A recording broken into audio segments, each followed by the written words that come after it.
It's obviously a bit of an injury-ravaged kind of day for you guys. There's a fair bit happening. What's the kind of mood in the dressing room after A, a defeat, and B, all the injuries? It's pretty flat in the room now.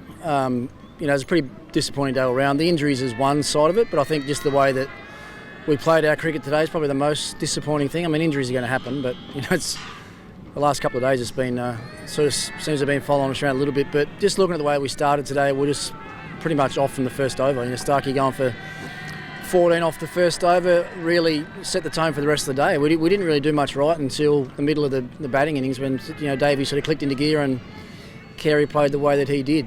With the chance, I guess, of some Australia A players potentially coming in and guys who haven't played international cricket for a long time, what does that kind of do for team balance and strategy? If you look at it and be totally honest, it's not ideal to have these sort of changes going into a World Cup semi-final, especially now we know we're playing England and they were the favourites coming into the tournament. So it's not ideal. But you got nothing to lose in a World Cup semi-final, and that's the attitude you got to take in, regardless of who's in the starting 11. They've just got to go out and play with complete freedom and hopefully play our best on the day, because we know we're going to have to play our best to beat England.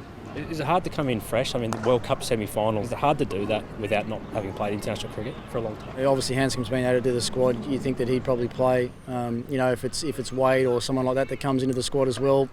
What you know is with Hanscom, he's had a very, very good last 6 or 8 months in white ball cricket for Australia, and Matthew Wade's in, career best form, and no one can argue with that. And we need them to play at their absolute best when they come in. But so the next few days, we've got to get to work as coaches and make sure that they're in the best shape tactically and technically, and make sure they've got the bit between their ears right as well. What gives you confidence that this team can bounce back, I suppose, from a defeat like that today and beat England?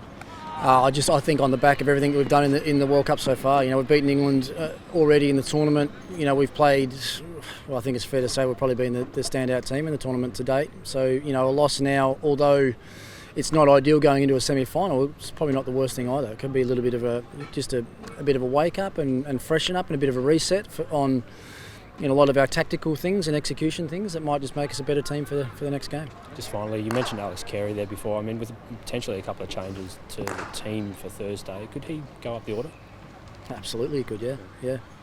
Once we know what's going on with Stoinis and Khawaja, the form that he's in, absolutely he could bat up. He could probably bat as high as 5, I think. And the thing I like about him is that he handles the situations well. I mean, it doesn't get... Even again today, it doesn't get much more difficult than that.